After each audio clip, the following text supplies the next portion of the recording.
Good evening. Welcome to the View Up Here. I am your host, Canadian Glenn, and it is September 18th, 2019. Yes, this is a rework of the opening of the show.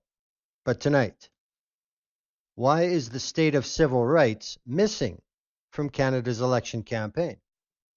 It has become an assumed fact by Canadians and others that in international surveys looking at standard of living, healthcare, education, public safety, or stability, that Canada will be in the first five positions on those lists. It didn't happen by accident or without decades of work by politicians and activists of all stripes to make Canada a global leader in quality of life. But standards only remain with constant maintenance, examination, and the will to make necessary changes. Is it an engineered lack of public awareness, secretive practices, or institutional control that is keeping civil rights out of this federal election campaign? Tim McSorley is National Coordinator for the International Civil Liberties Monitoring Group, and he returns to the View Up Here to discuss a few of the many glaring examples in present-day Canada where the rhetoric of openness and freedom doesn't match up to the realities. What is at risk to all Canadians in ignoring the problems in our intelligence agencies? No-fly lists, databases, and unaccountability. The problems in these systems have existed from the day they were created. No informing citizens of being on a list. No evidentiary disclosure. No appeal process. No redress for removal from a list. In a word, unconstitutional. CSIS. Controversy never leaves this agency, with good reason. Recent racial and religious profiling failures, with no apparent purpose or result, have once again cast the agency in a nefarious light. Will they ever be held to following the rules? Hassan Diab, despite the past failures involving Maher Arar, Omar Khadr, and countless others, the evidentiary, deportation, and repatriation processes in Canada have been in need of rewrite for decades. Reports and recommendations are never implemented. ICLMG is at the forefront of these efforts, and we will discuss them to advance the cause that Canadians are protected by their own government by default, not demand. As I said, this is a rework, but regardless, that's the premise for the episode. And now it's time for the interview with Tim. And now the View Up Here is quite pleased to welcome back to the show the National Coordinator for the International Civil Liberties Monitoring Group, Tim McSorley. Tim, welcome back to the show. Thanks for having me, Glenn. My pleasure. We're under an election campaign in Canada. I am somehow keep getting drawn to Kim Campbell's famous comment that campaigns are no time to talk about serious issues. One thing I find absolutely invisible in this campaign so far has been the issue of civil rights and digital rights for Canadians from the Canadian government. Do you think that would tend to give the illusion that all is well, there's nothing to worry about here? I mean, granted, we could be living in a much worse place. There's no doubt about that. But are things quite as all quiet on the front as the political parties would have us believe, in your opinion? No, I think there's a lot more we could be talking about for sure. And I think it does the two main parties a lot of good to not be talking about it because they don't really have much to gain from it becoming an election issue. Because if we're really talking about the protection of civil liberties, then it will become really clear that they've done a lot, both to undermine civil liberties, especially in the context of the war on terror and anti-terrorism laws over the last, 20 years since 2001. So I think there's a lot more we could be talking about. I think there's a lot we could be doing to draw links, links between the demonization and attacks on asylum seekers and the idea that there's some kind of national security threat the idea that our foreign policy needs to be based on isolating certain countries because they're all national security threats, or that they're funding terrorism, and so we have to, have laws that block any interaction with nonprofit organizations that work in those countries, things like that. So I think that there's a lot we could be talking about that kind of underlines a lot of the more hateful and some of the scariest rhetoric that's already coming out of the election campaign. Well, I know for a fact that since 9/11, which has brought in this new era of so-called national security issues, one of the biggest items that doesn't get talked about but it can affect anybody is the list system that Canada is part of. I can't say Canada has their own because they certainly don't. What you get to see and what is reported, Canada's list system is very dependent on the United States list system. And as we've been seeing in the last, well, actually it was just this month, another court ruling in the United States that says the FBI's terrorism watch list violates the Constitution in the United States. So if it violates the Constitution down there, doesn't it stand to reason it violates the Constitution in Canada as well? That's a good point, Glenn. Yeah. Well, the issue we have, and I think it's something that, we'll hear about, terrorist watch lists in the United States, and we think that everything is all good in Canada. But I think what we need to keep in mind is how those lists play into the work that happens in Canada. And so, we don't, because it's, all kind of couched in secrecy, we don't know exactly to what degree they're used, but we know that these lists, including the list that was just found unconstitutional in the United States, is shared with Canadian border agents, and it's also shared with the Canadian government, and they can use those when they're deciding on which organizations are placed on Canada's terrorist entities list, and as well as who gets placed on Canada's no-fly list. And so it raises a lot of questions about whether or not the information that's being used is being vetted, whether or not, the accuracy of it, and who it is that it's catching up. So in Canada, we try to, protect those systems and say those systems are lawful because there's ways to apply to have your name removed and things like that. But the actual process for setting up those lists is a very political process. It's an administrative process. It's decided on by the minister in consultation with security agencies. So it's not like it has to go through a court system. It's not like the person being placed on a list is told you're being placed on this no-fly list. You just end up on there, and then you go to try to take a flight, and you're told that you're not allowed to board, or you're sent for secondary screening, and you have no idea why, unless you're then informed that you're on the no-fly list. And that's just the no-fly list. People are delayed at borders, airports, while they're traveling all the time, and it's not even based on the no-fly list. It's based on using these broader questionable lists just for border security purposes, and it means that it causes a lot of headaches and a lot of trauma, a lot of difficulty for thousands, if not millions, of people traveling every year. Well, yeah, I think that is a big issue because I want to give a little background on the recent decision in the U.S. This was not about the no-fly list. This is about the much bigger general list, the terrorist screening database, better known as the TSDB. It was a 166-page ruling that came out from a Florida federal judge that was appointed by George W. Bush. He has given similar rulings in the past. This adds to his jurisprudence about the unconstitutionality of this process. And he said that there is just absolutely no constitutional basis for it to be operating in this manner. As you said, secret additions to the list, no informing the person, no redress, no ability to see exactly what's presented against them. It seems rather top-down, we said so. That's the end of the story.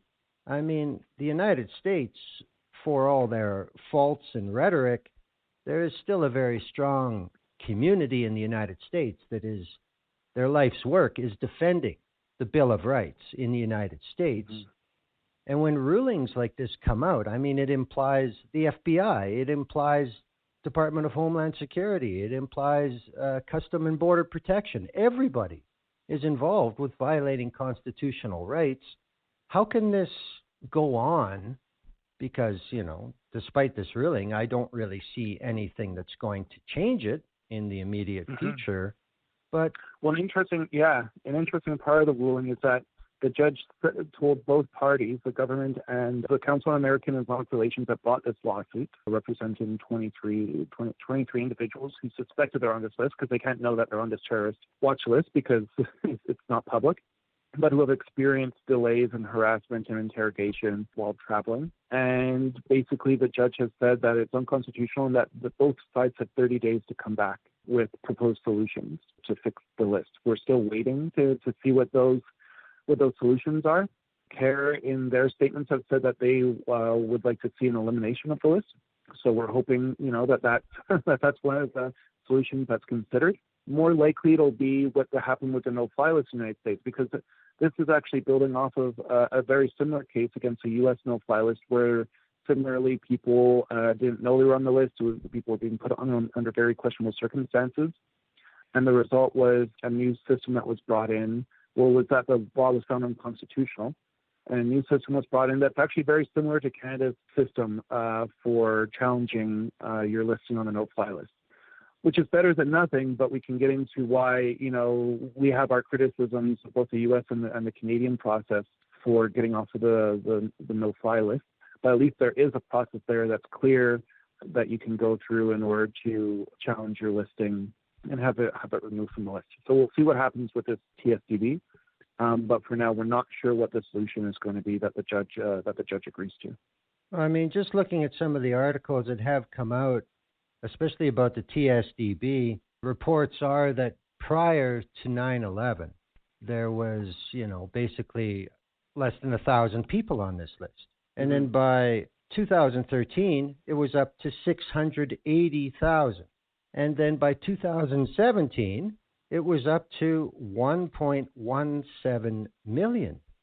So obviously, when you have the ability to list people without having to notify them, without having to supply any reason for doing so, this screams a violation of rights to me, but yet governments continue to carry this on. I mean, there is something called the Watch Listing Guidance, which is a 166-page, quote-unquote, manual that supposedly details the process for adding people to the TSDB. But this has never been made public. This has never been given a constitutional go-over. I understand listeners are saying, well, that's in the U.S. What's the big deal? But I don't think people understand the interdependency with Canada and the U.S. And there's something out there called TUSCAN, which is an acronym for Tip-Off U.S.-Canada. Now, this is used extensively by Canadian border guards, immigration officers, and empowers them to do everything that we hear happening in the United States: detain, interrogate, arrest, deny entry with absolutely no reasons presented. So when we talk about TUSCAN and the overlap, I mean, Air Canada has said flat out that despite the PPP no-fly list in Canada, Air Canada still admits that they use the American lists. So how is there any consistency, and how can anybody be guaranteed that one day at the airport they may not be told they can't get on a plane? Yeah, well, yeah.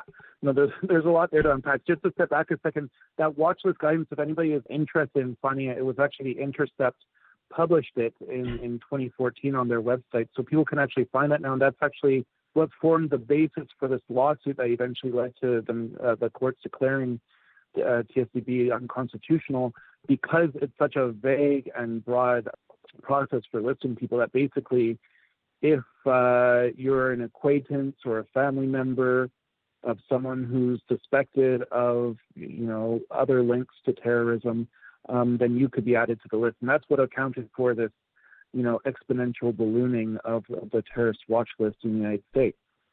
And so how it applies to Canada is, I think we need to, it's important to look at it in different parts. It's easy to say, to combine all the different watch lists and all the different ways that people are screened coming in and out of Canada into one process. But it's really, it's this labyrinth of different lists and processes that's a little hard to understand.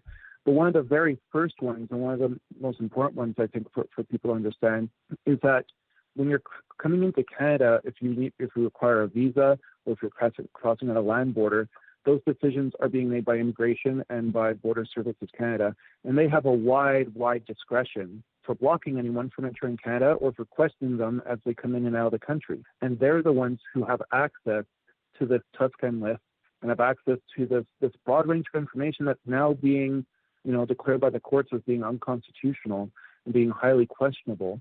As I said, we've already known this for years now, but it's finally being, the courts are finally shining a light on it too. But that's what's being used as a first line for denying people entry into Canada or for interrogating people, secondary screening. And that's a situation where people don't know why they're being sent for this extra screening, being denied entry to Canada, including children whose names are false positives, false matches for people who are on the list, adults who have never had anything to do with terrorism, who might be false positives, or maybe have a distant relative, and so they've been added to the list. So that's very concerning, and that's where there's probably the least amount of accountability, because that's where they can completely use a U.S. list, and there's absolutely no way for the traveler, whether Canadian or otherwise, to know that that's what the Canadian border agent is using to deny them entry or for, intense interrogation. So that's one part of it, and that's the broadest one. And that's why, one of the big things we've been pushing for, and a lot of this has been pushing for, is for independent review of Canada's Border Services Agency.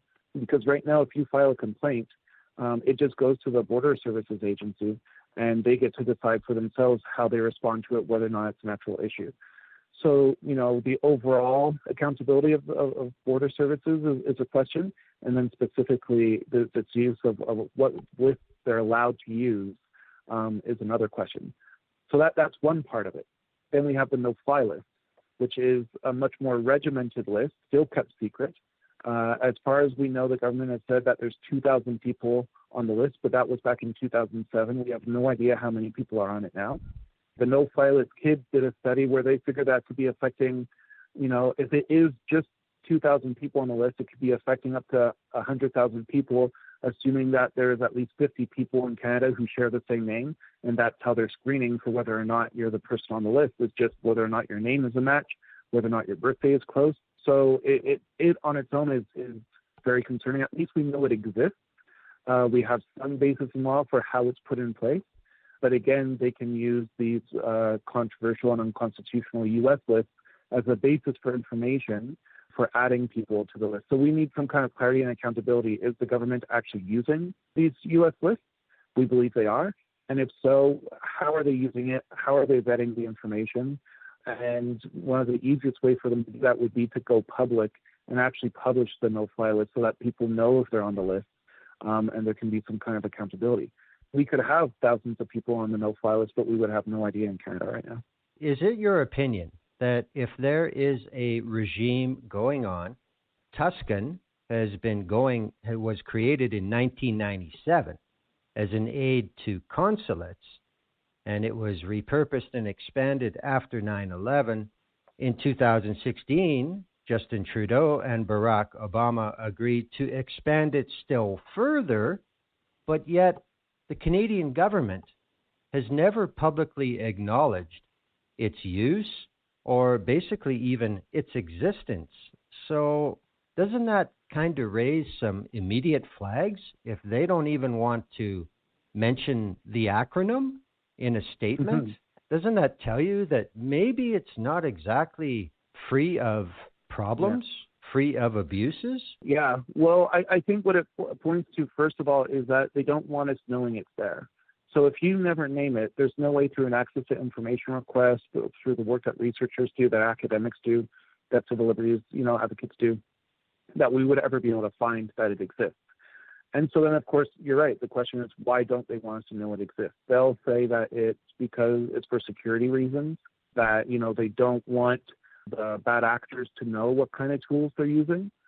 But in reality, I would agree with you that the reason why these lists are kept so secret is because they know that if people understood the extent to which these lists are used and the extent people are put on lists, that they would object to it. But there's a feeling that these are necessary in order to preserve Canada's security.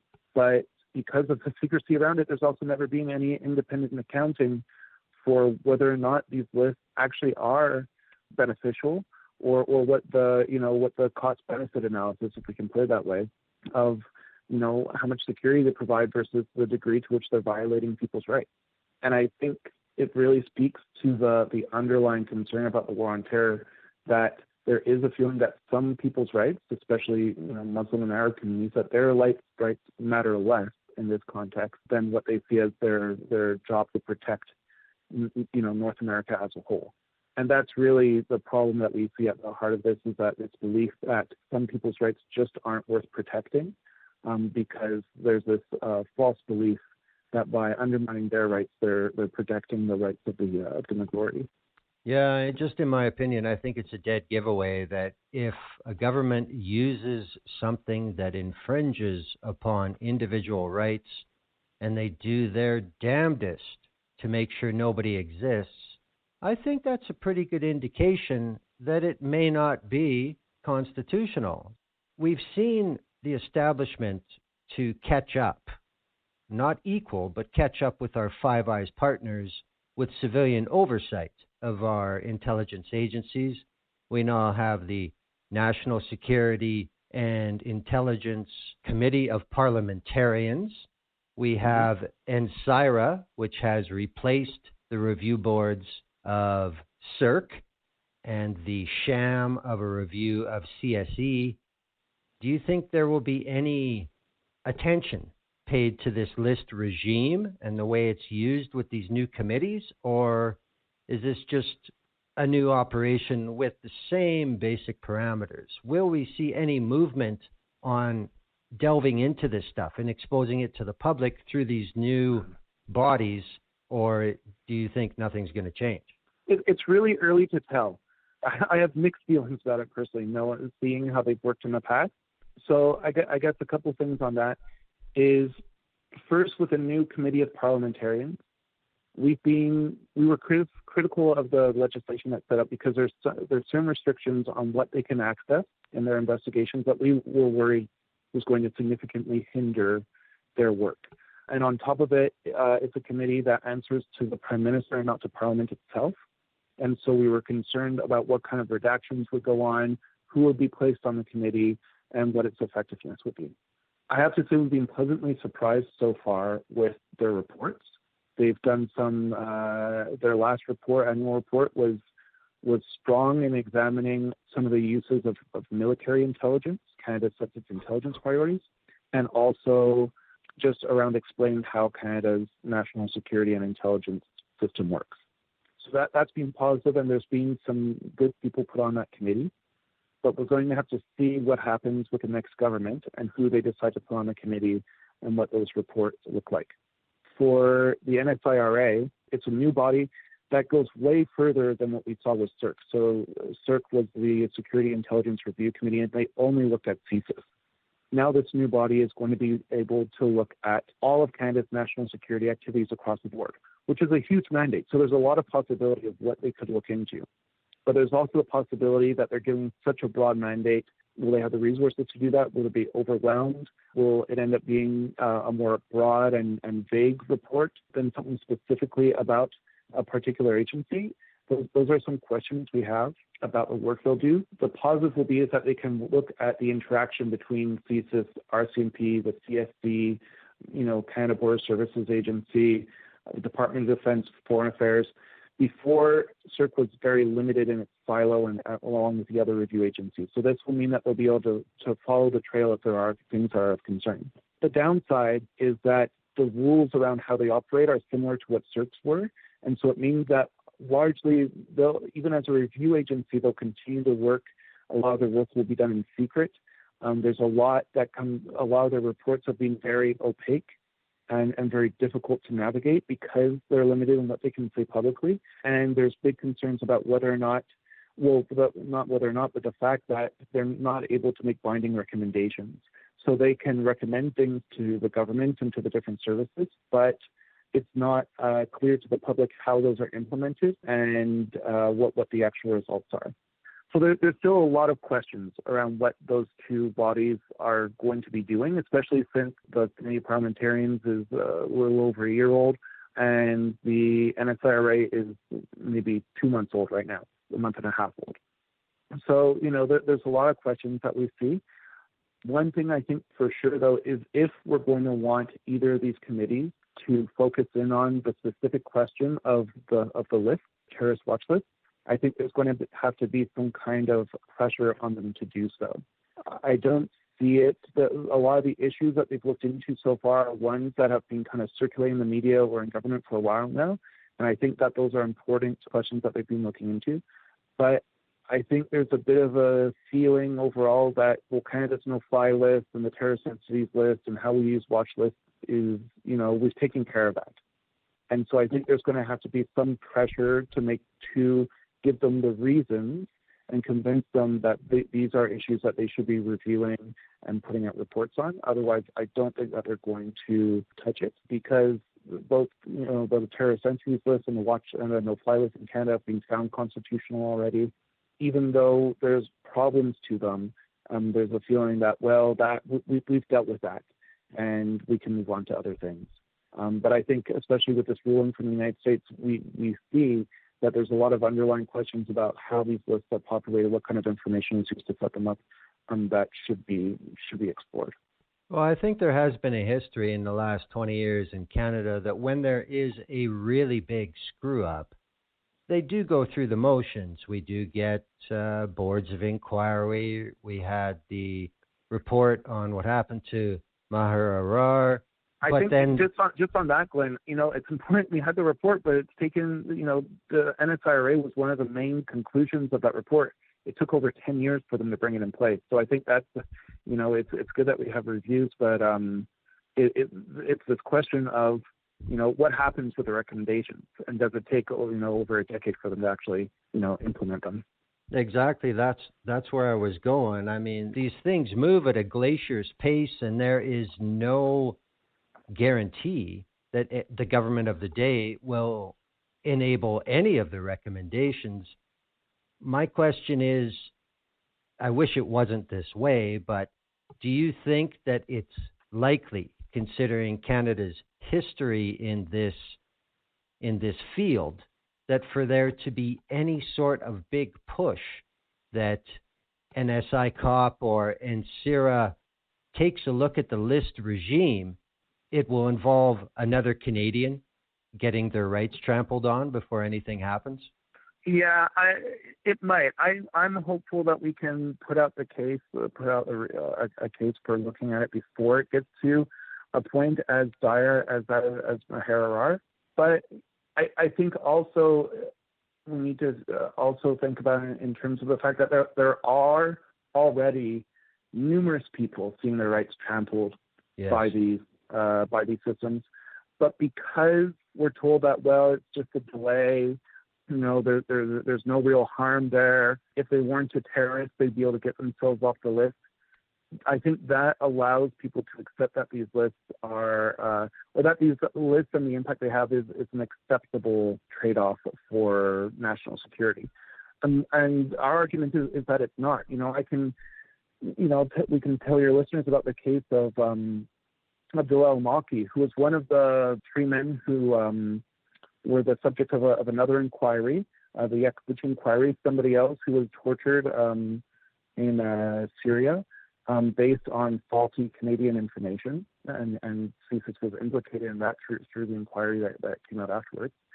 And he was told that he's being cleared of all terrorist wrongdoing and that he's no longer on any no-fly list. Last November, he went to accompany the Secretary General, Alex Lee, the Secretary General of Amnesty International Canada, to go to Geneva to speak to the Committee Against Torture about his experiences and about some outstanding issues around redress in Canada's, obligations under the Convention Against Torture that they haven't lived up to. And he was stopped from flying out of Canada and going to Geneva. even though he's been cleared of everything and that he's no longer on the Canadian no-fly list. So from what we understand is that it was an application of the U.S. no-fly list in Canada that banned him from being able to fly from Canada to Europe. And this isn't the only case that we've heard of, of these instances. And on one hand, we can say, well, it was just a flight. What does that mean? It doesn't have any long-lasting impact on someone. But this has incredible impacts on people. Talking to Abdullah means that he does not want to travel anymore. So he doesn't want to go through the experience of being told, you can't get on a plane. And he's not the only one. People don't travel anymore. That means that limits their ability to visit family, their ability, to enjoy a vacation like the rest of us do, or to travel for work.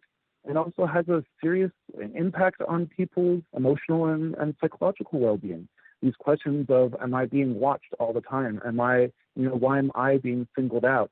There's nothing I can do to remove the stigma from my name. Now the people at the airport, the people in line behind me, have heard these concerns. It's a traumatic experience that people go through, and this is happening to lots of people. And it's kind of brushed off by saying, well, almost like traveling is a privilege. If you're held up for a few hours or you can't take one flight, suck it up. What's the big deal? And so that's why it's going to be important that these questions are put to the new committee to make sure that there are investigations. And it's one of the things that we want to be doing in the next year is looking at how we can bring pressure to bring some accountability around the use of these lists, including we haven't talked about it a lot, but the application of the U.S. no-fly list itself in Canada and how it's used to stop people from being able to fly internationally from Canadian airports, even if they're not traveling to or even over the United States. So those are, there's serious impacts happening already. And it's our job, hopefully they would see it already. And I think some of them do, the people on these committees. But I think it's our job and the public's job to make sure that they're actually taking it seriously and investigating it. Well, I just think when you look at the factors there, it doesn't instill much confidence. I mean, first of all, they say, oh, well, this is an extremely rare circumstance that this happens. And then, okay, it's extremely rare, but here is one case where the man himself was told he is completely cleared, you are off all lists, and yet when he tries to travel, he cannot. So, I mean, this seems very alarming to me. Even when the government says you're good to go, you're not good to go. Because obviously, as you said, if he is cleared off Canadian lists, off the PPP, then somebody is using American lists. And that's a sovereignty question, is it not? Yeah. And it raises, so just around the use of this no-fly list, it raises a lot of questions. So on one level, Canada, it is legal for airlines, for carriers to apply the U.S. no-fly list in Canada. But that's specifically in the case of, for example, flights flying to the United States. And flights that are, and this is where it starts to get dicey, this idea of flights that are deemed to fly over the United States. So those are a combination of flights that are may have to land in the United States because of an emergency, so flying close to the border. And so, and that an American airport would be the emergency airport where they would have to land. So their carriers are allowed to apply the no-fly list in those cases. But we're also seeing, from what I understand, talking to lawyers who work on these issues, that the U.S. is adding other flight routes as being deemed going to the United States that go nowhere near the United States, that are flying to Europe and to other countries. And so there's a big question about how Canada, as you said, is giving up its sovereignty and allowing for these U.S. no-fly lists to be applied in Canada. But it's also an issue of airlines going kind of above and beyond what their legal obligations are by applying the U.S. no-fly list overly broadly and in a way that keeps people from being able to fly because they're worried of, from what we understand, they're worried about what impact it could have on their business in the United States. So this is something we actually need to look into more. I don't want to say too much about it because I don't want to get anything wrong, but at the same time, there's serious questions about whether, what the legal responsibilities are of what private air carriers in Canada are allowed to use when they're deciding who can and can't board a flight for security reasons.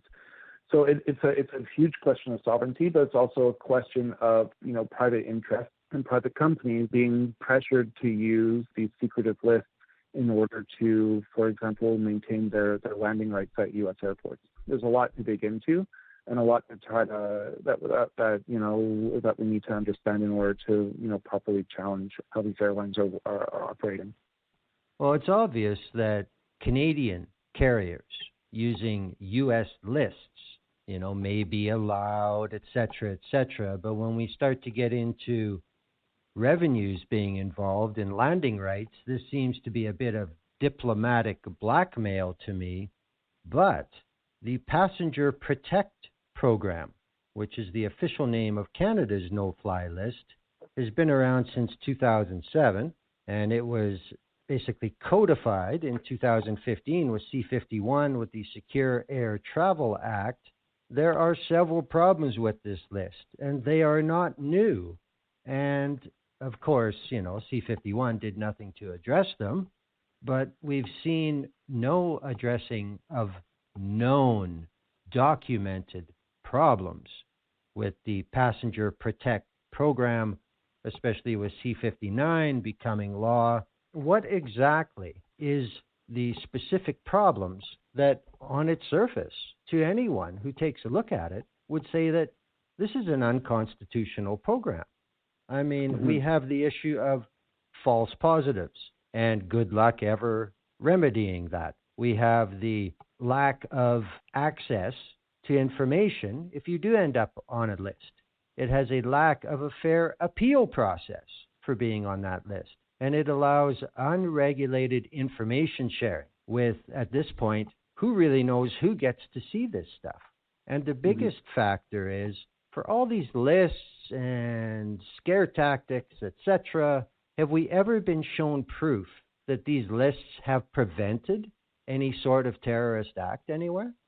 Canada's no-fly list, we've been told, is rooted in law, and that there's safeguards around it to ensure that people, if they're mistakenly listed, they can be removed and things like that. But there's still a lot of outstanding questions and concerns about how Canada's, what they call the Secure Air Travel Act operates, like the Passenger Protect program. So I think from the very first issue, it's important that people understand, again, that this is a list created by a minister. So it's not a judicial process. You're not charged with a crime and then placed on the no-fly list. Basically, the minister, based on information that they receive, can decide on reasonable grounds that you are either going to pose a threat to a flight by being on a plane, or that you're traveling to commit a terrorist activity. Those are the two grounds that they can use to place you on a no-fly list. But again, you're not told that that's happening. It isn't a court process, so the evidence and information being used doesn't have to meet the standard of evidence that would be used in a court of law. It's based on intelligence, on possibly anonymous information. We're told that it's vetted and reviewed, and that the reliability is double checked. I think to a certain degree, that just as a side note, the U.S. list is sometimes being criticized even by security professionals by saying a list of 1.2 million people is just unwieldy. It doesn't make sense because we can't. It becomes too big to even kind of manage.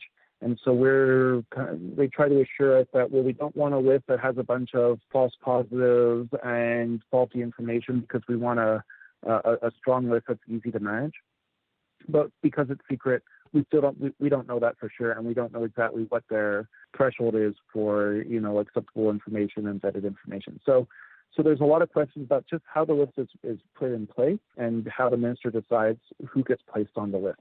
And then if you are on the list, I think it's important for people to know that you may not even be stopped from flying. It just means that you're flagged when you do travel, and that Public Safety Canada is then alerted when you're traveling, and they can ask the airline to take a certain action. So it could be that you're allowed to just go through. It could be that you're stopped for extra screening, and it could be that you're stopped from boarding a plane.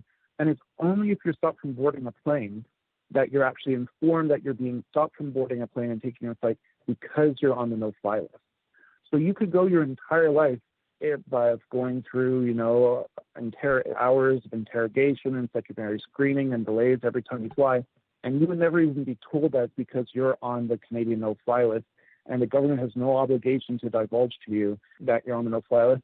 And in fact, unless the minister decides to under the law to do it, it's actually illegal for anyone to tell you that you're on the no-fly list if you're not being informed specifically because you were stopped from flying. So there's this whole question of whether or not people will ever know that they're on the no-fly list. So then let's say you get to that point where you finally find out that, okay, the reason this is happening is because I'm on the no-fly list. Then the only way to get off the no-fly list is to file a petition with file a request with the minister for review.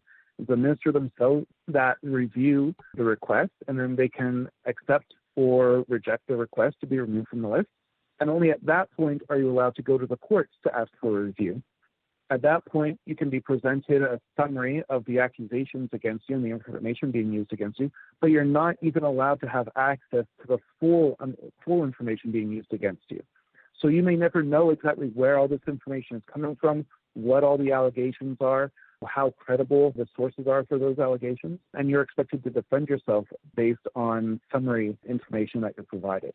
And then you might be able to get yourself off the list if the judge agrees that the process was unfounded.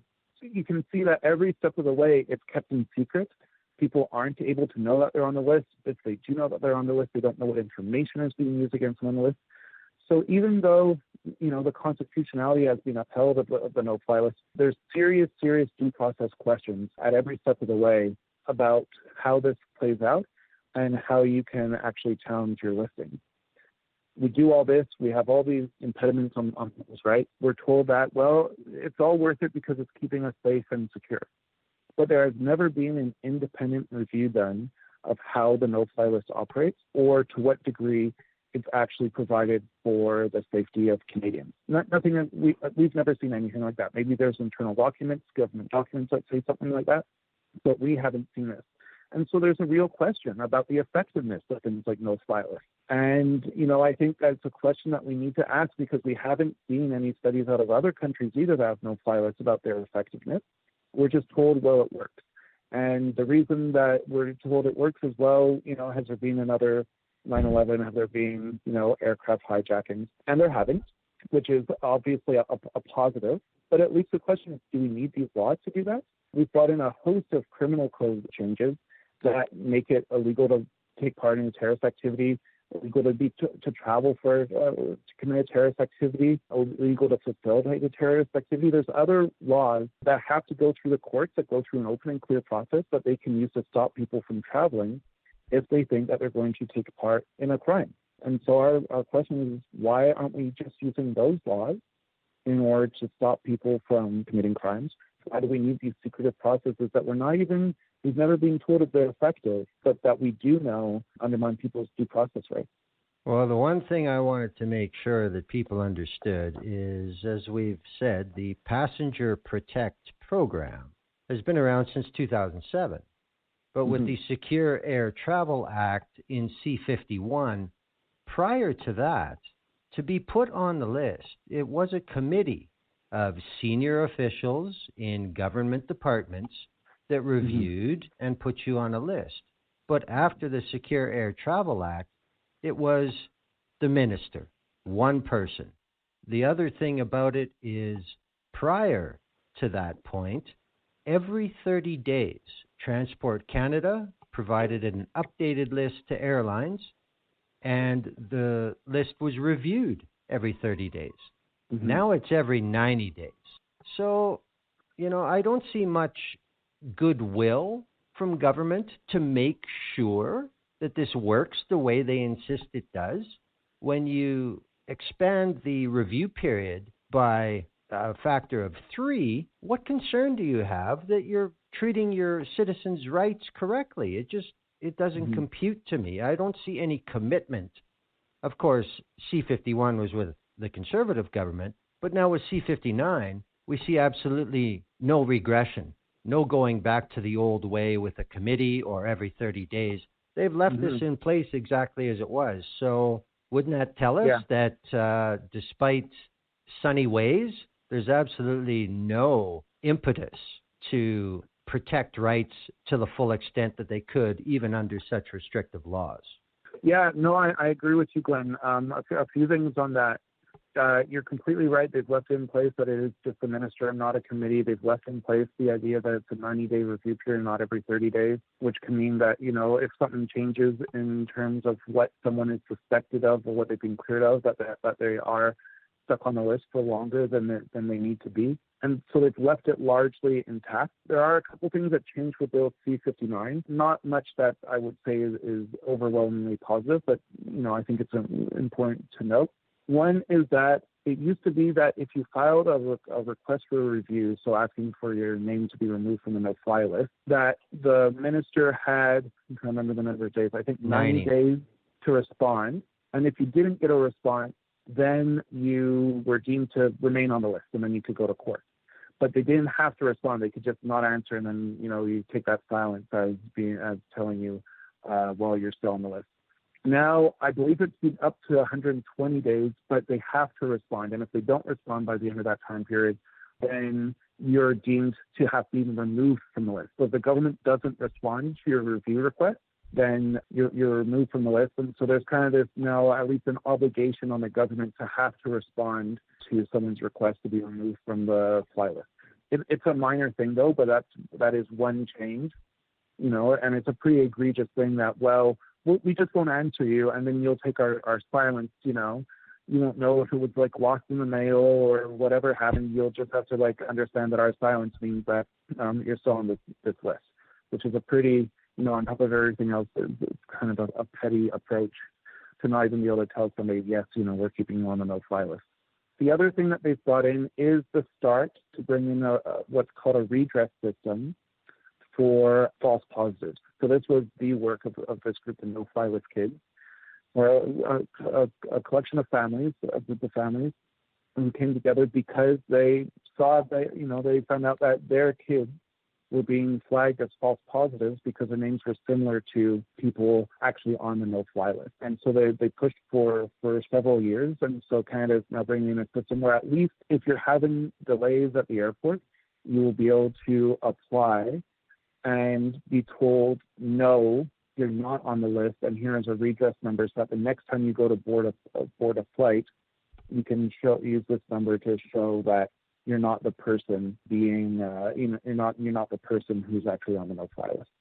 So that will have some positive, and I think a good amount of positive for people who are being falsely flagged, but it doesn't sort out the underlying problems of the no-fly list. And as it's becoming, really clear, it only applies to the no-fly list issues. So if you're being stopped because of the application of the U.S. no-fly list, or because of Tuscan, or any other watch list, this won't have an impact. And it only has an impact on, your boarding of a plane.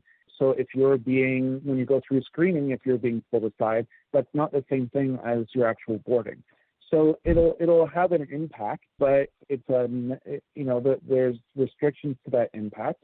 But at least it's one step to make sure that 6-year-old isn't being stopped because, well, your name is raising a flag and there's nothing that I can do about it because your name is too close to somebody who's on the no-fly list. So it's a step in the right direction, but really, we've supported that campaign. But at the end of the day, a more effective solution would be to basically eliminate the no-fly list and instead use criminal code sanctions, criminal code laws when someone's suspected of carrying out or wanting to carry out a crime, and not these secretive rights violating lists. Well, I agree, and the campaign of the no-fly list kids was effective. There's no doubt about it. I don't think we would have saw this movement without it. It's good to see, but I'm just curious, in your opinion, how long will it be until we hear about someone who applies to be delisted? They will receive no response from the minister in their 120 days. They will assume that they have been removed from the list. Then they will try and board a flight, and they won't be allowed. That's going to happen, isn't it? It's likely to happen, whether it means that they're still on the Canadian list or that they're still on the U.S. list that's being applied within Canada.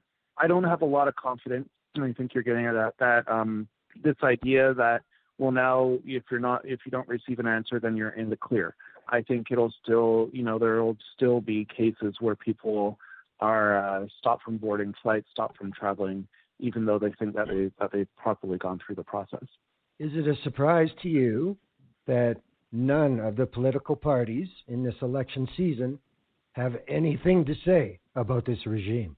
No, it's not a surprise. I think it's a mix of people taking it for granted that it's, believing that's an effective regime, and also people seeing that it's not, even if you don't, if you see it as a problem, that there isn't much political gain right now from taking a stance against the no-fly list. And in fact, that if they did, they would probably face a lot of criticism and attacks from multiple sides. And so they're staying quiet on these issues. And to be honest, I think it's also possible that some of them aren't aware of the significant issues, even though we've been trying to raise them, because, we try to talk about it, but often doesn't get a lot of play in the media.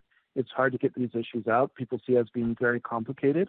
And it's also, a political hot potato. Nobody wants to be seen as being soft on national security. So they don't step up to say, well, yes, we need these changes. Well, the next thing we turn to is the Canadian Security and Intelligence Service, which has had basically the same problems, the same failures since their establishment in the 80s. We did see them get slapped on the wrist a couple times with the decision about maintaining databases that they were not supposed to have. These things seem to come up every couple years, and then we get told that, okay, well, these guys are screwing around. We're going to take care of it now. And then it just completely fades away. There's never any proof shown that any measures were taken or if they were effective. But we see a resurgence in a certain activity that has drawn a lot of pushback before, but, like I said, it just goes away for a while and it comes back. The issue that we're hearing about in the last little while is CSIS returning to a method of racial profiling, of religious profiling, and it is domestic, and it seems to be centered around post-secondary education for the most part. We heard in the past about them hanging around places of worship and trying to get people to divulge information about members of the congregation, etc. We're seeing this being a little more, what's the word I'm looking for? A little more not so based on religion per se. It's a little more blending in with the general population, but it still has the same agenda.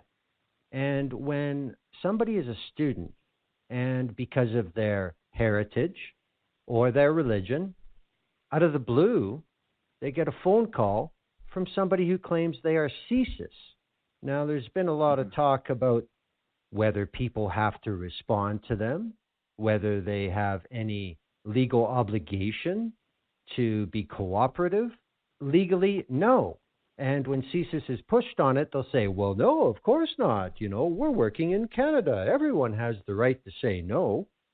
But that's not exactly what they're doing when they deal with these people they wish to speak with.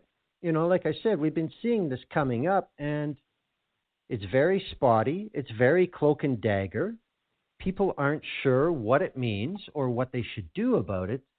And as usual, there is no resolution from the agency. I mean, there are reports of people getting a phone call, nothing happens, and then they get a phone call 5 years later. So the way this is shaking out, first of all, do you see anything new in how CSIS is operating? Or is this just the same old song and dance with maybe a new premise put on top of it? And then the last question is, again, with the new agencies, are we going to see anything done about this violation of rights? I don't think we're seeing anything new from CSIS. I think what we're seeing is just a continuation of what their regular tactics are of visiting people and trying to, what they say is, develop contacts and develop relationships with certain communities. But, I think it's telling that when we hear about this, it's only, one community that they're really visiting and that they're asking to build these relationships with. And that's the Muslim and Arab community. And I think it's important to, there's something I want to get into. I hope it isn't too in the weeds, but when this stuff happens, we hear responses from people who have been with CSIS and from CSIS itself that, well, this is how it works, and we're not trying to intimidate anyone. We're not trying to bother anyone. We gather intelligence, and the only way to do that, and the best way to do that, is to be out there talking with people. We'll try better. Maybe we don't do it great, but we'll try better, and there's always things we can learn. But it's been 20 years almost now, a little under 20 years, that people have been raising these concerns, have been saying, look, these phone calls to parents, these showing up at schools, showing up at workplaces, showing up at homes, it intimidates, it feels like harassment, it casts suspicion on people. It doesn't work to build relationships that maybe they think they need in order to protect Canada's security. So how often can we accept a response from them saying that, well, we're just doing the best we can and people misunderstand the work that we do? If they were genuine in thinking and agreeing that, like, okay, these are legitimate concerns and we need to do something about it, they would have done something by now. But instead, what we see consistently is this kind of almost gaslighting of saying, well, we're not doing anything wrong. How could you possibly feel that this is an intimidation tactic? You just don't understand how national security works. And it's a total rejection of what people have been saying very clearly for years now, to the point now that there's a hotline set up at the University of Toronto so that students can call and get free legal advice on what to do if they're being contacted by CSIS and security agencies. And I can tell you, no one wants to set up these, this isn't something that people have just been waiting to set up and they don't have any free time. And so, it's a project that they came up with. The only reason people set up these kinds of hotlines and these kinds of supports is because it's a real issue. And so for CSIS and for, to respond that way, and for the government itself to largely remain quiet about it, it's very telling that they don't take these complaints and the concerns raised by the Muslim and Arab community in Canada, that they don't take it seriously. So it's not new, but in fact,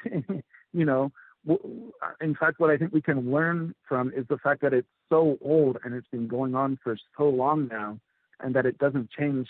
It's disingenuous, this idea that, well, we're just doing the best we can and we're going to try to improve next time, when they've had years upon years to improve how they do this, if they actually wanted to. But they don't, because they know what they're doing and they don't care, or they're just unwilling to actually recognize what the impact of these visits and phone calls and such are having on people. Well, I think this is something that people need to put into context, because for the University of Toronto to establish a hotline for legal support for students visited by CSIS and the RCMP, this isn't something that is happening to one or two people every semester. That doesn't warrant setting up a hotline. So, again, I'm not surprised that the corporate press is not highlighting this, but some of the people affected are doing their best. And Rams Aziz is an articling student now with a corporate law firm in Toronto, and he wrote an article in Maclean's called My Encounters with CSIS.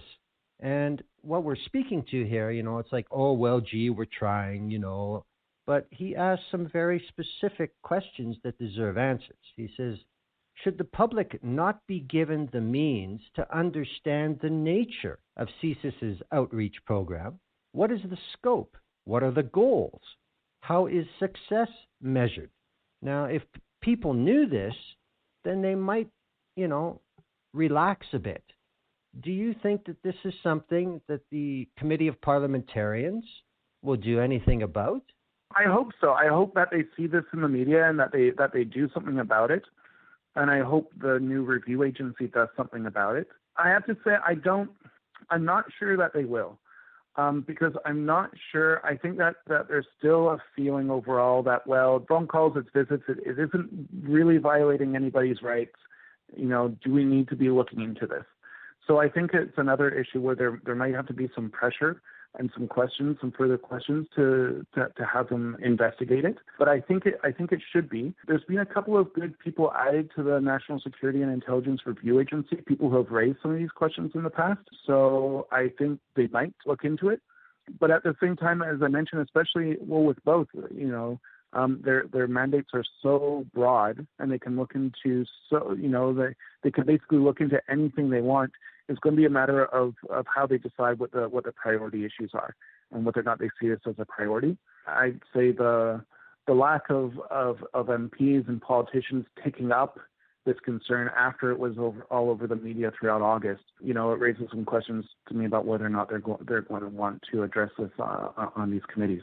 One of the other things, I have to say is that another way that people have kind of, I think, tried to undermine these concerns is by saying, well, have you raised these concerns with CERC? Have you raised them with the NSIRA?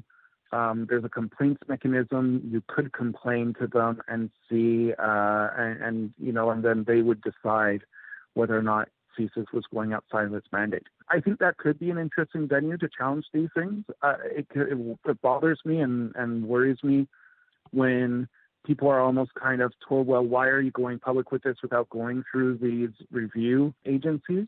When the review agencies, they're difficult to manage. Often people, need to retain legal representation to be able to navigate them properly, and that's expensive.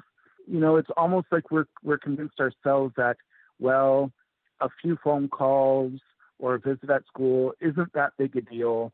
So would they really do anything if I file a complaint? And I think that's a legitimate question. So I think that's also something that these agencies need to keep in mind and think about, the review agencies. What do we think of as being important enough to investigate? And it might be that you can say that, one person getting a phone call isn't important enough to investigate. But when we see a pattern over, a couple decades of this happening, then it does turn into something that maybe should be investigated regardless of whether or not a formal complaint has been filed. I would encourage people to use these systems. I think they're important to have in place, but I also wouldn't argue with somebody if they felt that, well, I'd probably go through this whole process and wouldn't see much come of it. I think often the way CSIS and other agencies are reviewed is whether or not they're following the letter of the law and not whether or not the laws need to be changed. And I think that this is one of the places where you would go through an entire process and likely it would be found that CSIS broke no law by doing this. And so would there really be pressure on them to change how they're acting? Or would it be found that, well, it's not great what you're doing, it could be improved, but no law was broken. And so, we're not going to tell you to change if this is how you say, if you say that this is effective. We haven't seen that kind of, courage among review agencies to say, well, it's not the law, but the law is wrong and should be changed. It's often that it's reviewed on the basis of the law. And if the law isn't perfect, maybe they'll say something about it. But in other occasions, they'll say, no, the law is being followed, and that's okay. So I wouldn't say not to use these agencies, especially because they're new, right?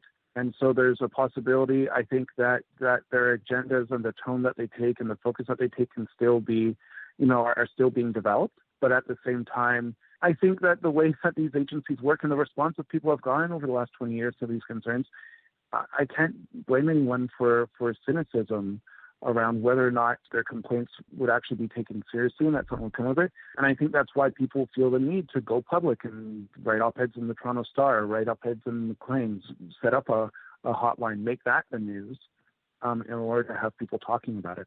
I think that's a very good point. What we saw from the history of CERC is that that's what they would do. They would look specifically at the statute of the law, and they'll say, well, yeah, they're being assholes, but they didn't break any laws. And then that's taken as justification by the agency that they can continue to carry on this practice. And it's very interesting that politicians say as little as possible about these tendencies, but it's very interesting how CSIS themselves certainly jump to answer and to assuage the public that remain calm, stay indoors, everything is fine. Because you mentioned the Star, and on August 12th, Nader Hassan wrote an op-ed for the Toronto Star that says what to do if CSIS comes knocking. And I'll just quote the first little part of it. Imagine you're 18 years old and away from home for the first time, having been admitted to the University of Toronto. When you leave for class in the morning, you think your biggest worry was how you're going to manage your course load. But as you leave campus, two serious-looking adults approach you. They identify themselves as CSIS. They know your name, and they know where you live. They say they're interested in speaking with you. Now, does this sound far-fetched? For a growing number of young Muslims, this scenario is common. Recently, CSIS has intensified its activities at Canadian universities. That can be taken as a statement of fact. There's nothing speculative about that. And then we find just a couple days later a letter to the editor of the Toronto Star from CSIS. And it's from David Vigneault, the director.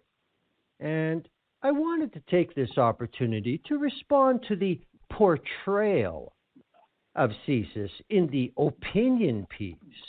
You know, right away we're on to the, well, I don't want to say this guy's full of shit, but he's full of shit, you know, and as Canada's National Intelligence Service, CSIS regularly engages with Canadians on issues related to our national security mandate.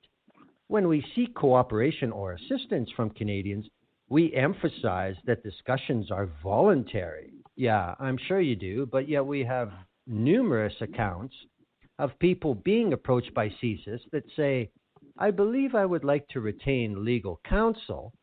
And then the response from the CSIS agent is, well, yeah, you can do that, but, you know, it kind of makes you look guilty. I mean, this game, it's not going to stop, is it? Unless we have direct intervention by either NSICOP or NSIRA to say, look, you guys can't do this stuff anymore. And I'm not confident we're ever going to see that. Are you? I'm not sure if we'll ever see that. You know, I think, there's a consensus that as an intelligence agency that CSIS needs to be going out and talking with people, and that it's the job of CSIS to decide who they're going to talk to and that the government should stay out of it. But I think that hands-off approach and that idea that CSIS knows best is the wrong approach. You know, there needs to be accountability around how, you know, CSIS goes out and does its work. It's not to say that they shouldn't talk to people ever, but they should figure out a way to do it in a formal setting where somebody understands their rights and that they don't feel that they're being ambushed, and that not even that they don't feel that they're being ambushed, but in situations where they aren't being ambushed, and where they have a degree of control over the situation. And I think that's the biggest question is, it's not that, you know, they're receiving a phone call saying, you know, we'd like to talk to you. Can we set up a meeting? You know, this is why we want to talk to you. This is the information we have. You know, if they get that phone call, then it's often vague as to why they want to talk. You know, I don't know if it was that opinion piece or the other one that was put out, but this question of saying like, well, wouldn't you want us on your side if your parents were to be kidnapped, you know, while they're traveling or in Pakistan? And the response is, that's never crossed. Like, why would you even be bringing that up? Yeah. You know, like, it's always done in these ways that really put people at a disadvantage, and not in a way that, you know, that they're trying to give people an ability to, you know, make a clear, informed decision about whether or not they want to speak with CSIS and where they understand exactly why CSIS wants to speak with them. There's always this cloud around it that obscures the real reasons, and that's what leads to the questions. CSIS needs to understand, you know, they're not Stasi or the secret police, not that in Canada, but they're still a secret intelligence agency. People know how those agencies operate and that they don't reveal everything that they're doing. And so CSIS can't play innocent and say, well, you know, we don't know why people are worried that, you know, we're coming to their schools to talk to them. Of course they understand why people are worried that they're coming to schools to talk to them. Because as soon as it gets out to the other people in the Muslim Student Association or on the student union that CSIS is coming to speak to you, you're suspected. People worry about what it is that you're saying, what they're asking about, what you might be involved with or people around you are involved with, and whether or not it will blow back on them. So this idea that, well, we're not doing anything wrong and we don't know what people are talking about, they're smarter than that. Absolutely, I agree. And you brought up the point with the one student being asked So, where are your parents? How are they doing? Gee, it would be terrible if something happened to them. I think this is the thing that for most Canadians, it's very hard to comprehend for these young students who are Canadians when they hear stories from their parents, be it from Pakistan or somewhere else in the Middle East, or even countries like Indonesia or Chile, some of the South American dictatorships. When the secret police comes calling, it's never a good result. If the parents were back home and somebody from, say, ISI or Mukhabarat came to them and said, "So, how's your brother doing?" That's an immediate red flag. So just because this is Canada and where CIS is, you have nothing to worry about. It's the same language. And that is something that I find to be extremely egregious and threatening, but it comes with a smile because we're CIS. We're not the bad guys. You know, I hope something is done to curb this sort of thing, but with the acceleration of it in the last little while, with really, I don't see any visible increase in threat level to justify it. Is this a result of the powers that they have been granted over the years? Is this like, well, we've got these toys on the shelf, we better use them? Yeah, I think that's one way of looking at it. I think, they've been granted powers. I think it's powers that they've been asking for. I think there's been some instances where they've even been using the powers before it was legal for them to use them, and then in retrospect, the government's granted to them, so they're allowed to do it. So, I think that's part of it. And I think that's why it's so important that we have strong watchdog organizations that actually take that extra step of speaking up and saying, like, well, maybe they're following the word of the law, but they're not actually operating in a way that we believe, an intelligence agency should be working if we're actually serious about protecting people's rights and actually care about people's well-being.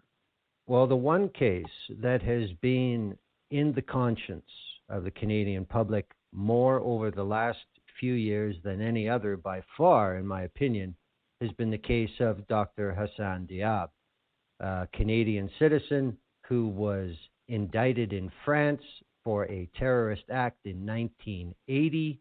France sought his extradition, and as more time goes on, we're finding more and more that, in fact, the Canadian government and its agencies did everything they could to make sure that Hassan Diab was extradited instead of following what would be normal practices in domestic criminal investigations and hiding information, not disclosing information to the extradition judge, etc., etc.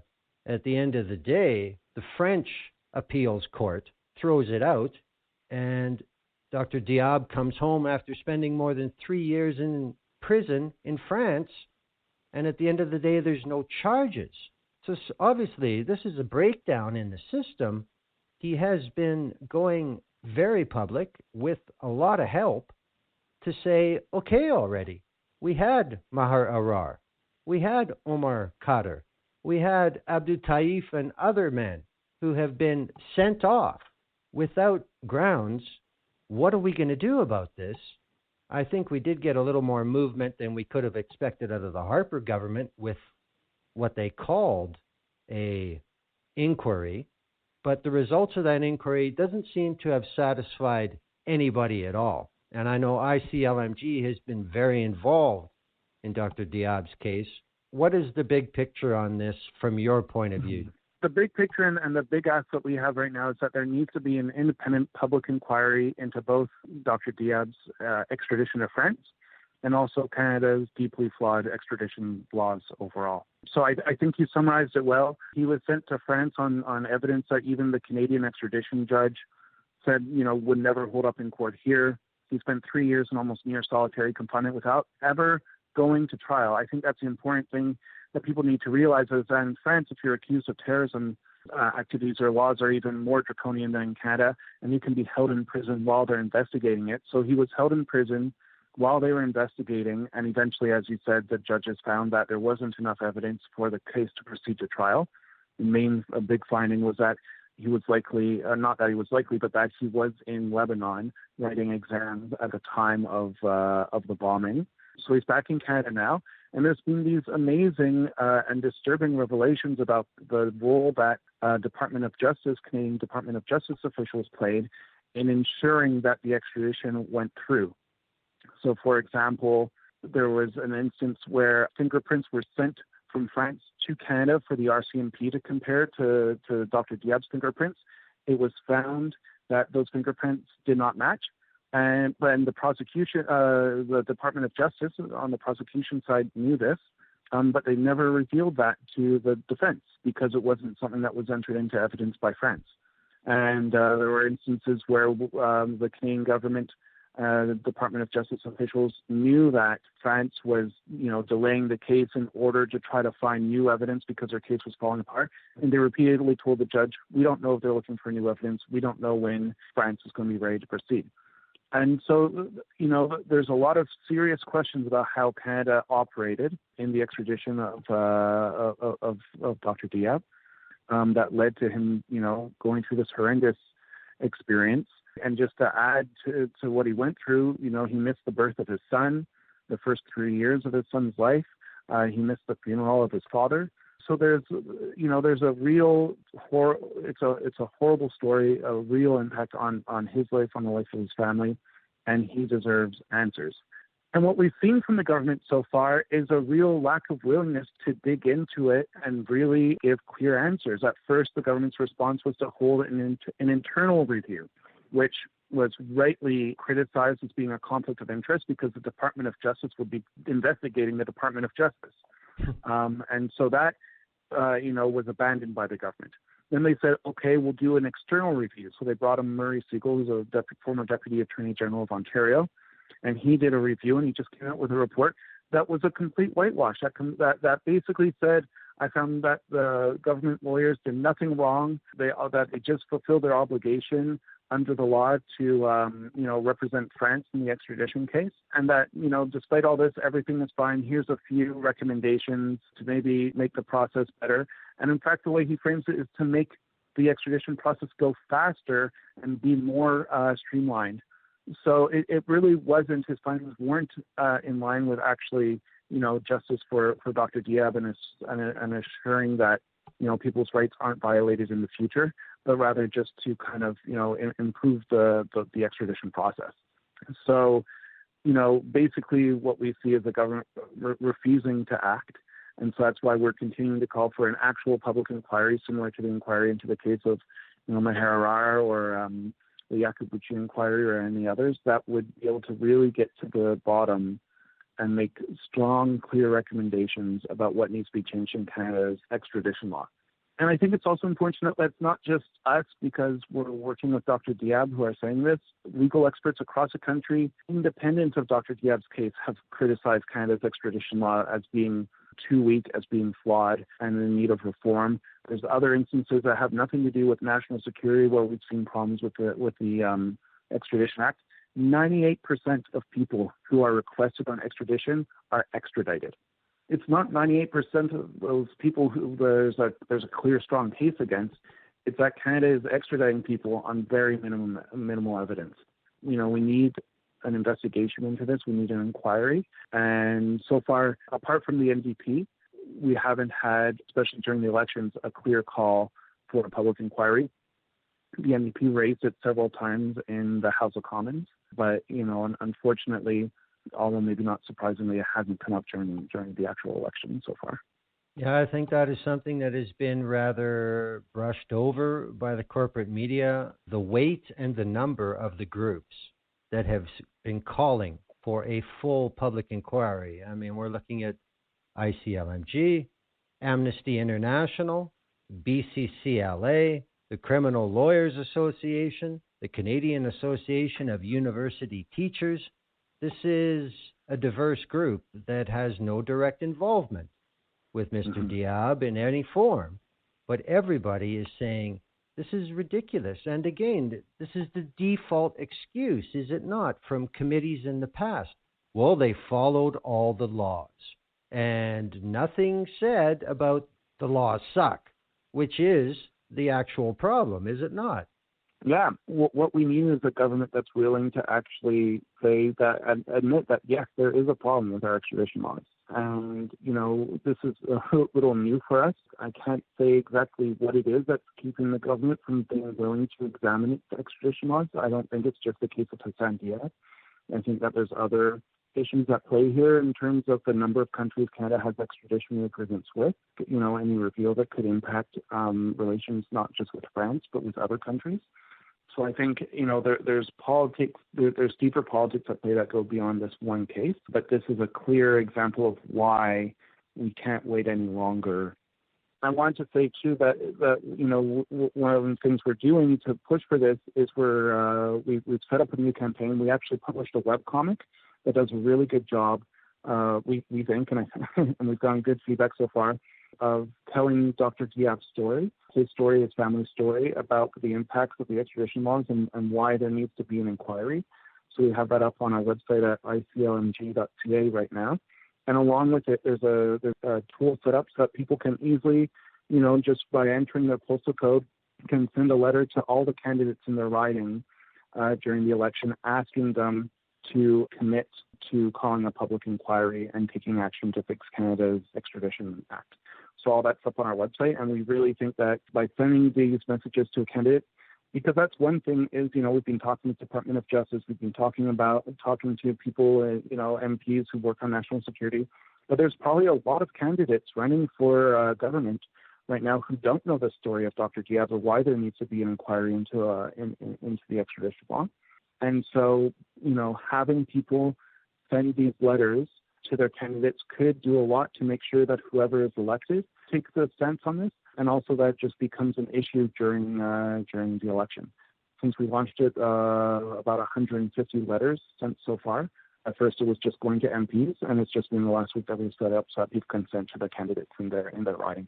Oh yeah, with the writ period being underway, that makes great sense to me that everybody who may possibly be your member of parliament is made aware of this. And again, isn't that the way of the world? Unless they hear about it and hear about it repeatedly, something else is going to take their attention, right?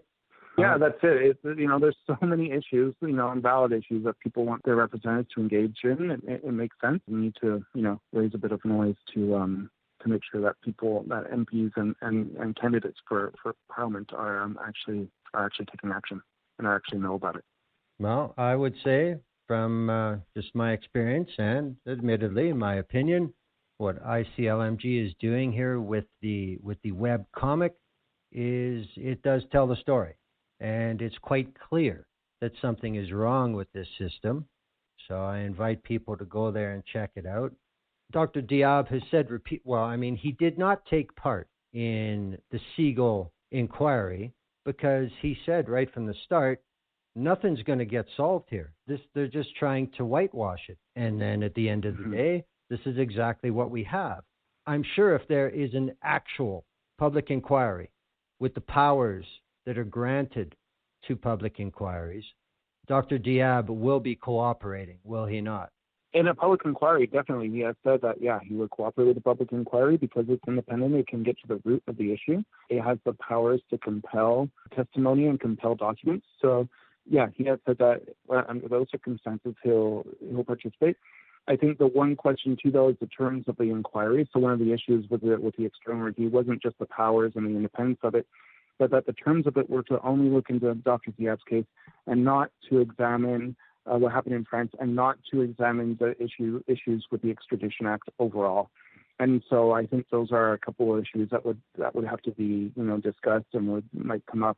And if the scope of the inquiry of a public inquiry is too narrow, there still may be kind of a reticence to participate. But that's to be seen. But right now, there's a complete willingness on the part of Dr. Diab and his family and his attorney to participate in a public inquiry, if the government called it. And the other thing I would like to note to listeners that all through this process, since he has been returned and all through his internment in France, Dr. Diab has made it clear that the point of this is not for any monetary gain for himself. His purpose for doing this is to have realistic laws in place so this does not happen to any more innocent Canadians. And I think that is something everybody should be able to support. Now, as I said off the top, the subject of civil rights in Canada is basically non-existent in this campaign. The NDP has their full platform out. There is basically nothing in it addressing the issues we've talked about today. The Green Parties has come out in the last couple days. Again, nothing specifically. The words of the Immigration Act are definitely not appearing in anybody's platform so far. The Liberals and the Conservatives have yet to put out a comprehensive platform. But of course, that's not stopping ICLMG from highlighting to people what needs to be done. And in this election campaign, you have prepared a list of 10 items. What would you like to highlight from that for listeners, Tim? Yeah, I think we've talked about all the lists, but I think one of the things we haven't really talked about is issues around surveillance. And that's been a big concern that we've had, both around new powers for CSIS and the CSD to retain lots of data, lots of information beyond what they were allowed to retain before Bill C-59 was passed. So information that isn't necessarily related to a direct investigation they'll be able to hold on to. There's laws around, what they can hold on to, under what circumstances they can query the information and things like that. But it's clear that their powers to collect and retain information have been broadened. And that's raised serious concerns about both mass surveillance and, targeted surveillance. So the CSC in particular, it's a communications and security establishment. They've been known, they're kind of like Canada's national security agency. They do intelligence, they do foreign intelligence is their main work, and they do what's called signals intelligence. So that's capturing information. So monitoring cell phones, tapping into internet cables and basically sucking up information from that, spying internationally. They don't put people on the ground, but anything that they can surveil electronically, they can do. We've also worked with the NSA to do things like create backdoors into encrypted devices and things like that. So they already have a lot of powers, and this has given them more power to collect and retain all kinds of information, even what's called unselected information, so information that doesn't have that isn't related to a specific, a specific national security threat. So we're really concerned about what this will allow them to do, and just the further kind of legalization and legitimization of mass data collection. There's a saying that's kind of gone around, maybe some of your listeners have heard it before, but basically that intelligence agencies now need to, in order to find a needle, they need to build the haystack. So basically their arguments, they need to collect as much information as they can so that then they can find within it the needle that points to who's going to be the next terrorist and and where they need to be focusing their energy. And we're very concerned about this kind of approach for a few reasons. One is by collecting that much information and storing in one place, there's obviously concerns about data breaches and things like that. There's also just a concern about how this information is being analyzed. One of the things that's, one of the reasons this is being done is because the agencies want to move more to analytics. So basically running algorithms that can analyze these vast troves of data and then identify where they need to focus their resources and who might be committing a crime. But there's all kinds of questions about the accuracy and the effectiveness of these kinds of algorithms, whether or not they're biased based on who's creating them. And so there's still all kinds of questions around how this information is being used and why it's being collected and what concerns it can raise. There are safeguards that have been put in place, but this is one of the things that we're very concerned about, and that it's a main part of our demands is that the government take action to end their involvement in mass surveillance and to end the targeted surveillance of individuals, so ranging from Muslim communities, but also targeted surveillance of indigenous communities, of anti-pipeline protesters, of environmental activists, of anti-mining activists that we know is going on, that's been revealed in books over the last few years and in reports, and that needs to end. And if I can plug one campaign on that as well, that we're involved in, it's not our specific campaign, but we've been working with, we've endorsed a campaign from Open Media, and they've actually launched a call for a moratorium on all facial recognition technology in Canada. And that's a whole other conversation that I think we can have. But really, facial recognition is the next step of how basically, in collecting all this information, using facial recognition is the next step in how they want to implement it. So once they have access to, having a database of people's faces, being able to use facial recognition in order to identify people either before they commit a crime or in the process or afterwards to be able to accuse someone. But it's been shown time and again that this information, that this technology is ineffective, it's biased.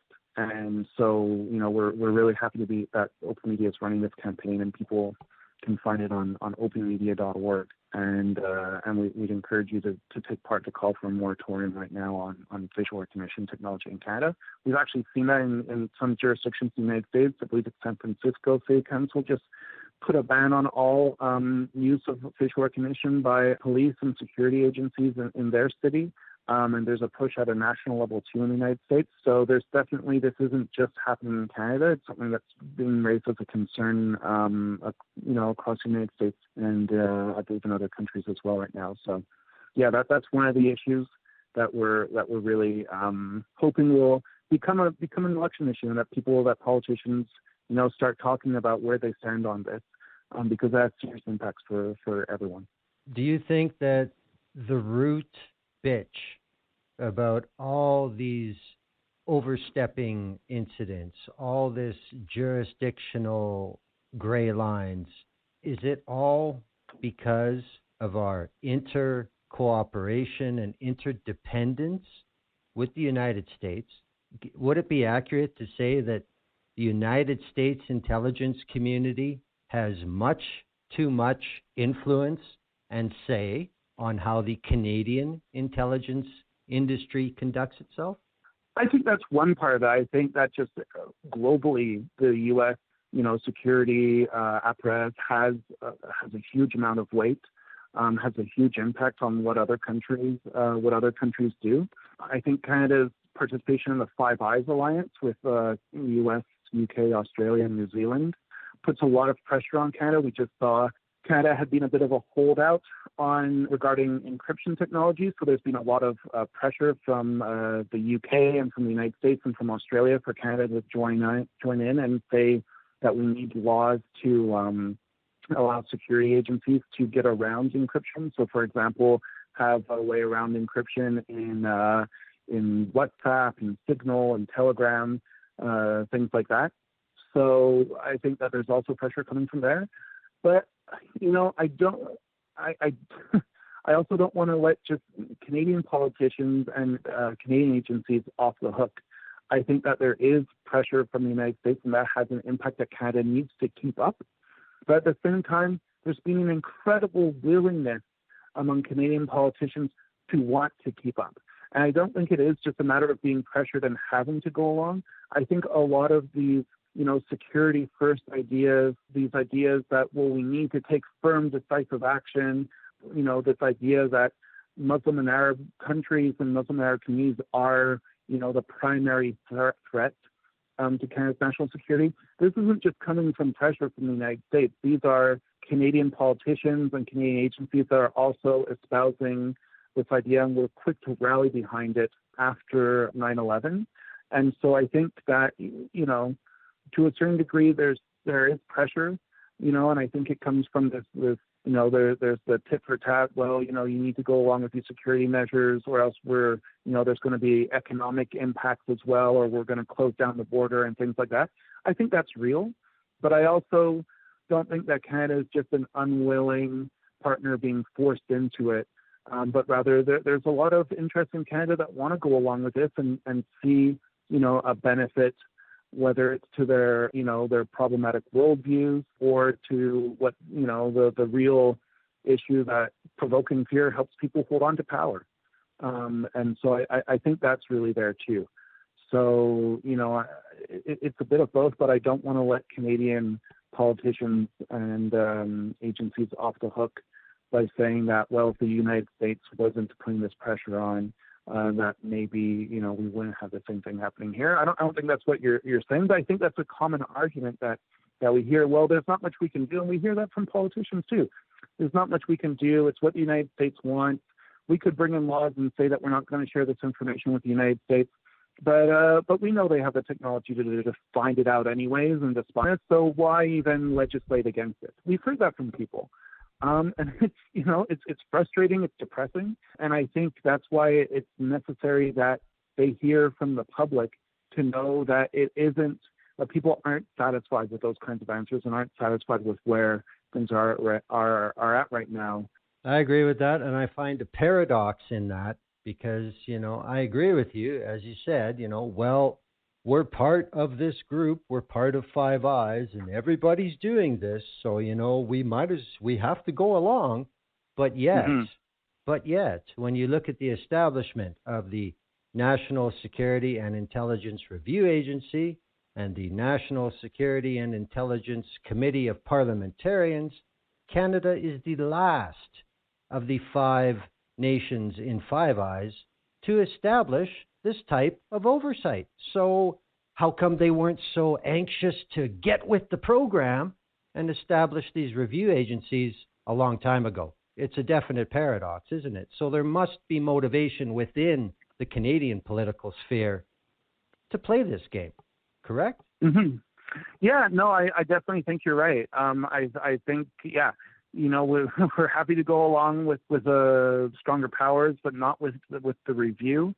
I think that's being partially because it's being governments who have believed that, well, civilian oversight just slows things down and we don't need that. I think that's been a real hurdle that we've had to overcome. Even as we see Canada implementing some of those review agencies that other countries have already had, they're doing it in a way that, is less independent of government, that gives them less powers. So there's still a road to go down even there as well. It's a definite contradiction that, well, we need to go along with all the investigatory powers, but when it comes to equal amount of oversight, well, we don't need that. Interesting. But I guess the bottom line is the only way these things get the attention they deserve and the changes that we hope to see is with public involvement, public pressure. Yeah, Nothing else is going to change this, right? Yeah. And so that's why we're asking people to go on ICLMG.ca. We haven't launched it yet, but we're going to be launching it tomorrow. Is our plan right now. So that people will be able to send a letter, including our 10 asks, to candidates in their riding, asking them to commit to protecting civil liberties during this election. And along the list itself that's being sent to MPs is just a summary, but we're putting up a much longer, still accessible, a longer kind of rundown on our website where people can get some more background on why each of those 10 issues is a concern and needs to be a priority. And that, helps inform MPs or not even MPs, but the candidates running for office, why they need to be taking action. Well, despite the propensity of the parties and the corporate media to ignore the topics of civil liberties, digital rights, into cooperation with other countries and their security agencies, just because they don't want to talk about it, doesn't mean the people can't talk about it. So I thank you for coming on before this election, Tim, and explaining some of the items. And I guess we'll see what happens. But, I guess there's really no point in saying that, well, if these guys get in, this will happen. If those guys get in, that'll happen. It doesn't matter. If you keep your eyes on this has to change, then that's all that really matters, right? Exactly. Yeah. All righty. Thank you very much. Thanks so much, Glenn. Always appreciate these great conversations and the work you do to make sure that these kinds of issues and get out there on your show. Really appreciate it. Alrighty, there's the interview with Tim McSorley, National Coordinator for the International Civil Liberties Monitoring Group. Check out all the campaigns, the letter writing, the campaign, the web comic explaining the story of Hassan Diab at ICLMG.ca. Finally, with the rework and all, get this uploaded back to BTR and scrap their copy. Thank you very much. That's it for tonight. Thank you for listening to The View Up Here. We'll see you next week as we get closer to the Canadian election. Good night.